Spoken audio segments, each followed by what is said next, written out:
Hello and welcome to the webinar series Know Our Partners, Episode 3. Today we have a special guest from one of our valuable partners, Carta. So I welcome Ayush Sharma from Carta. Hey Saad, nice meeting you here. Yeah, nice meeting you too. How are you today? Doing very well. How about yourself? Yeah, I'm good. I'm doing very good. So today we will talk about equity and Carta, as well as we will address some issues that we currently facing in Bangladesh, as well as we will answer questions from the audience. So first of all, can you tell us a bit about yourself and your role at Carta? Sure. Firstly, I want to thank Turtle Ventures for making this happen. I'm always super excited to meet founders, startups who are doing interesting things. There's so many interesting ideas and problems they're trying to solve. And I think this is the best utilization of my time when I'm speaking and answering questions from founders. Now, a bit about myself. I've been in the tech space for the last 8 to 10 years. Primarily um, working with SaaS-based companies in the past, but I've also worked with a lot of MNCs like Samsung, Tech Mahindra, GlaxoSmith in the past. And over the journey of those 10 years working across MNCs and startups, I've realized that speed of execution is the most important thing, and that's where what you find in startups. So that's where I was drawn to startups, and now I think I'll be in startup world for the foreseeable future. I'm currently leading the sales and partnership for Carta India. Carta is a global brand. It is the largest player in the market when it comes to cap table and ESOP management. At the same time, servicing the VC industry. Uh, Right. Founded in 2012, headquartered in California, San Francisco. We are a global company with offices in UK, with offices in Singapore, LATAM, and also in India as well. Right. Okay. So what exactly is Carta? What it does, and how does it support early stage startup businesses? Yeah, so Carta is essentially everything in anything that a startup founder needs to know about managing their cap tables, giving ESOPs, advisory around cap table and ESOP, advisory around valuation support.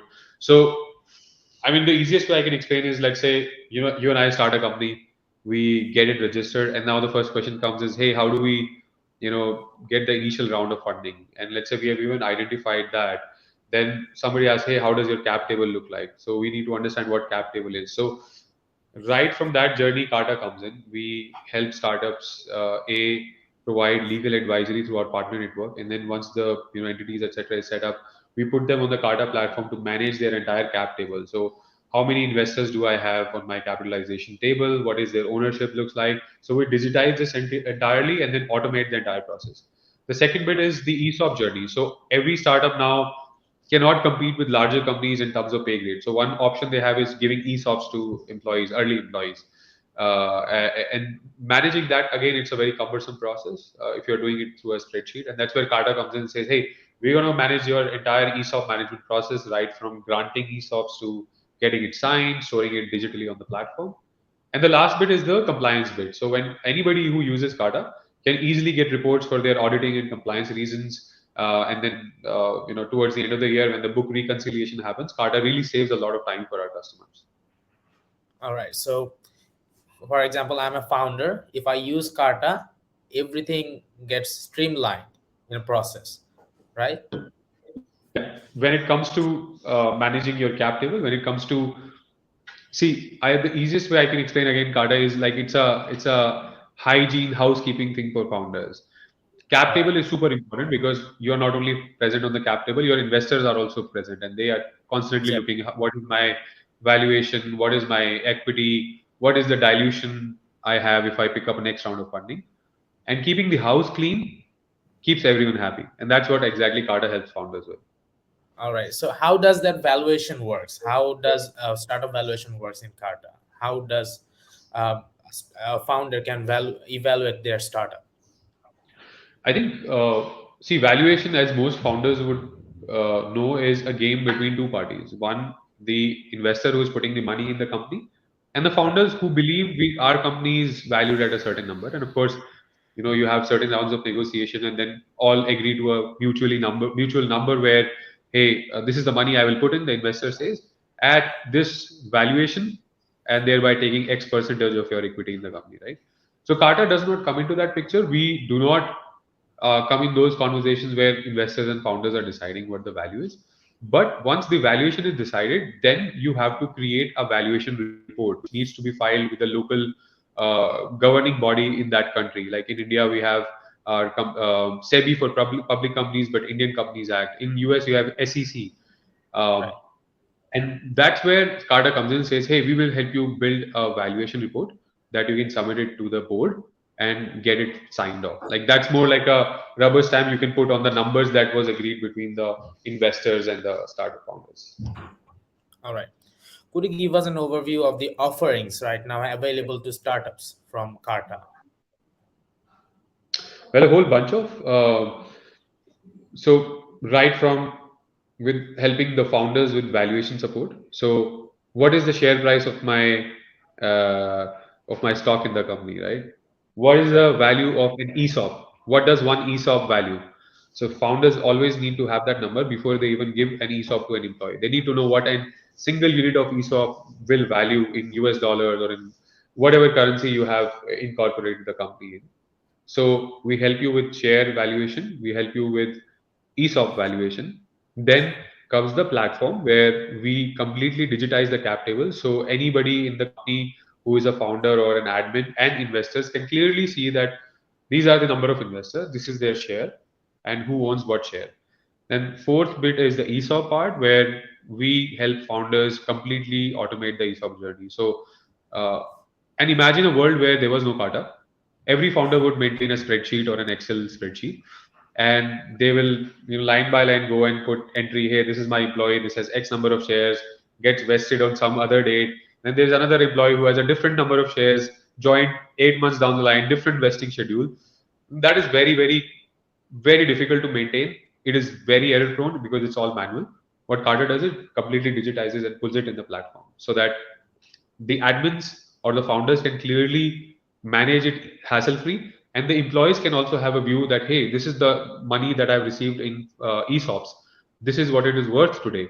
If I stay 2 more years, I'll get extra amount of money, and that's again a good motivation for employees to stay longer. So that's one. So these are the broader offerings, I would say. We also help startups create their ESOP policy as well. So we provide a lot of advisory in case the startups are looking for that help as well. All right. So, what about the investors? What Carta offers to investors? So broadly, Carta has a fund administration platform. So we have broadly two or three offerings, I would say there. One is the fund admin. So any investor or a VC firm says, hey, I have X amount of portfolio companies, and I need a software to manage it, right? So then Carta says, hey, we have a software for you. You can completely manage your portfolio companies through a platform. So again, simplifying it, and a VC firm can have, let's say, 200 companies in their portfolio. So in the Carta platform, they can see all those 200 companies, what are they valued at, how many rounds they have picked up. They can even do scenario modeling that what if I sell my share today in the next round of funding, what will I get? What is the tax implication of it? All of those things. So that's on the VC side. And then there's also another term which founders might be familiar with is called SPV, Special Purpose Vehicle. So sometimes Right. what happens is small angel investors have small checks to cut, but together when you pool them, let's say 30, 40 of them, it becomes a large check. So SPV is like a binding entity that represents multitude of investors at the back end, but for the founders, it's just one single entity. That's also an offering that Carter can help. It's more like organizing smaller angel investors into one syndicate. All right. So, what advice would you give to founders looking to maximize the benefits of Carta, using Carta for their startups? I think the first and foremost advice I'll give to invest founders and startup founders is uh, you're always building for scale. You're not building for today. You're building for tomorrow, right? So Right. start adopting the good practices in your early days. Uh, a cap table and an ESOP management tool is more than a necessity. I would say it's a housekeeping. It's a hygiene factor, right? If your Right. cap table is clean, if your processes are clean, if you have adopted the right processes, you will scale in a better way. I've seen so many founders who do not adopt a tool in their early days. They become Series A and B, and then they have hundreds of people on their cap table or ESOPs, and then it's a messy affair. And they come running saying, "Hey, we need a tool. We need somebody to help us with." So I think first thing is start early. Always adopt the right practices and keep it very simple. Keep it transparent. Employees, especially the early employees who join your company, they work really hard to make your company successful. Reward them with ESOPs. Make them part of your success as well. And I think that will foster a better culture within the company. Right. So, as an emerging market, what are your thoughts on the potential of Bangladeshi economy, and why should investors be paying attention to Bangladesh? Yeah, it's a good question, Saad. I think when I look at Bangladesh, I see so many parallels with what we have in the Indian ecosystem. If I were to draw a large population, very young population, so people are hungry and they want to be successful, they want to do well in their careers. So that huge chunk of working population that we have in our country, and that's the same in Bangladesh, is the driving factor. Coupled with some technological advances, like everybody now has a smartphone, everybody has access to a 4G internet, and internet has penetrated across so many people, so many tier one to three, four cities in Bangladesh as well as in India. I think that bodes really well. So anywhere there is a game of serving the domestic market, like all the D2C brands that are coming up in India and Bangladesh. I think they, even if they capture 1% of the population, they're talking about a huge number, right? So that's one. And then all tech companies. I think Bangladesh has a great talent pool who can serve this requirement of building tech startups in Bangladesh. We have a similar resource pool here in India. So I think the future is bright. Uh, as it is, investors are looking to hedge their risk. You know what is happening in the US. You all know that. So I think emerging economies are a great source of future innovations that may come up in the next 5 to 10 years. Yeah. So there are some issues in the ecosystem right now. For example, if we want to do fintech, we have some issues that we face. For example, if I want to start an e-commerce website, for example, I need a payment gateway, right? So there is not enough fintech company in our country that gives instant access like you have in India, Razorpay, right? So we don't have that kind of thing. So what's your thought on that, or what's your take on this? So we need to address these issues in order to solve the problem, in order to mature our ecosystem, right? So what's your take on that? No, I think it's a valid point. See, any ecosystem that booms because it has all the constituents within that ecosystem. Let's say there are people who have money to invest in tech startups, right? But there Right. are not enough founders, or there is not enough talent pool for founders to hire product managers, hire engineers. You will not have that ecosystem, right? So at the end of the day, it is a mix of people, money, and the most important piece is the infrastructure, which is what you are pointing at, that we do not have that infra in place. So I think this is again, while it is a problem, it is also a great opportunity for people in Bangladesh to build something like Razorpay for the local market. And I Exactly. believe all MNCs, even Razorpay can come in Bangladesh and they can start building business there. But I personally feel that because different markets have different needs, it is the people who are in that market, they've experienced the problems. When they build the product for that market, that is where the scale happens. So it is definitely amazing that you guys have identified these challenges, but just it needs a couple of people to start solving that problem. Right, right, right. So what are your impressions of the startup ecosystem in Bangladesh, and what opportunities do you see for growth and innovation? See, I think when I say Bangladesh tech ecosystem or startup ecosystem, the boundaries are not limited to Bangladesh. Like we have so many startups here, especially specifically in the SaaS ecosystem. We have so many startups here in India. They're no longer Indian companies. They are a completely global company altogether. They have employees in US, they have employees in UK, so on and so forth. So what I feel is that there's no foundation as to where these startups can do, and everyone has access to internet. Everyone has access to information these days. So it's just a matter of people realizing that yes, we can build something. B, we can build for global markets, not just for Bangladeshi markets. And I think I personally do not feel there are any strong barriers for people of Bangladesh to not do that. It's already happening, right? You have so many thousands of startups, and I think it's not far away that in the next 5 years we start hearing some solid decacorns coming from Bangladesh. Right. So we have our only unicorn from our country, Bikash, as you know. That's a unicorn, and I hope to see many more unicorn will come from Bangladesh. India has a lot.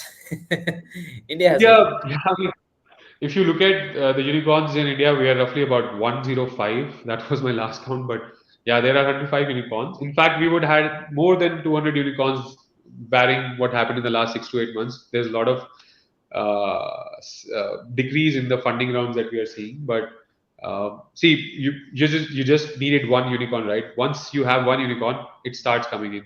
When Flipkart started back in, I think, 2010, nobody knew about a word called unicorn. Nobody even knew what a startup is. But now look at what Flipkart is. They're valued at about $26 billion. So I think once Flipkart started doing it, everybody took notice of it, and then there is a lag period of 2 3 years, but then it starts coming up. Right. So we have seen Oyo Rooms, Flipkart, Mitra.com, Shadi.com, right? And the famous show Shark Tank India is happening. So yeah, India is really going fast, and so we need to go hand in hand with India as well. So the second question I would like to ask, Turtle Venture is the first of its kind in Bangladesh. So venture studio model is quite new and quite new concept in Bangladesh. So what do you think? How many venture studios should Bangladesh have, and what should be our role in the ecosystem from your See, the perspective? question is no, it's a good question, Saad. The question is the important thing is not how many. The important thing is the quality that these venture studios should bring. I think Sure. they can be as many as you want, but as long as they're giving something back to the community, they're adding value to the ecosystem. That is where the value is. So we have many more many venture studios in India, and now they've gone global. Draper Studio is one example. So Draper has I was in Singapore 2 weeks back, and I ended up attending a small session at their studio for an evening. Catch up with a couple of hundreds of startup founders. So it's so interesting. Um, and the most important thing I really like which I really feel is great about venture studios is people come there and not just be there for a couple of hours. Even this webinar, I'm sure some people will get some benefit out of it, and that's what venture Right. studios should do. They should focus on delivering values. They should focus on what founders need, and they should keep talking to these founders and how they can solve the problem. Um, and the best part is the networking that comes with venture studios. So I think that's irreplaceable. Right. So venture studio is not only just like a traditional VC; they actually build their products as well, right? Yeah. This is what amazes everyone.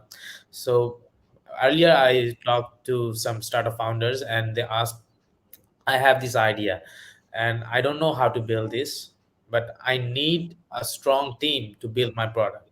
So I told him to please come join us. We are the venture studio and the first ever venture studio in Bangladesh to cater it to serve you. So pretty much they were pretty much interested to come and join us, and we are running cohort one for this year, and we are giving $125,000 funding to the startups coming in. So yeah, the ecosystem is growing, and we think that we will come up with some uh, innovative startups from SaaS, from fintech, from agriculture, and so on. So moving on. So for startups in Bangladesh who are interested in working with Carta, what steps should they take to ensure they are getting the most out of the Carta? I think first and foremost, they need to realize that there is a white space that can be improved, and that's where um, the there's an ADA model that where awareness is there. So once the awareness is there about, we can do this as well, right? We can digitize our cap table. We can actually automate the ESOP experience. Once that has been realized, then all the startup founders in Bangladesh need to do is just reach out to Turtle Ventures, and we are partnering with you guys. So happy to offer our resources and services.